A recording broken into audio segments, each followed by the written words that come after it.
Alam niyo ba, ang Leo rising, sorry pero Leo rising are the type of person na pag nakita mo may main character energy. Pero fasad lang yun, guys. Ang totoo, ang isang Leo rising, they're very confident pero humble. And sila yung klase ng tao na very protective sa mga taong mahal nila. Very helpful din sila. They tend to overhelp people. Tapos sila, wala nang nangyayari sa kanila. Hindi na nila nasusolusyonan yung problema nila. Okay? Selfless ang mga Leo rising. Totoo yan.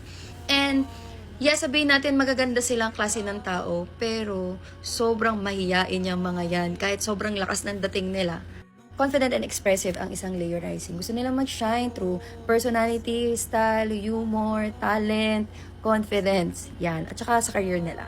And ang mga Leo rising, they are natural leader. Pansin mo yan, magaling sila magdesisyon, magaling sila mag-execute. And kahit hindi mo pilitin, talagang mapapasunod ka for some reason. Minsan, ang galing nilang tumulong sa ibang tao. Pero pagdating sa sarili nila, hirap sila magkaroon ng boundaries. Sobrang proud and loud sila pagdating sa identity nila as a person. And hindi sila yung klase ng tao na nakikipagsabayan. Ayaw na ayaw din nila ng klase ng tao na sinungaling or parang paiba-iba ng promises. Ayaw nila yan. Alam nyo ba, ang Leo rising is a very warm-hearted kapag nagmamahal. Talagang kapag mahal nila yung isang tao, they make them feel na safe sila or protected sila, yung tao na yun.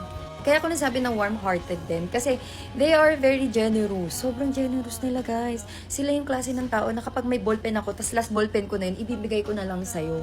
Kasi kaya ko naman maghanap ng ballpen para sa akin. Ganun sila magmahal. Kaya kayo, kung Leo rising ka, share mo na kung ano pa yung mga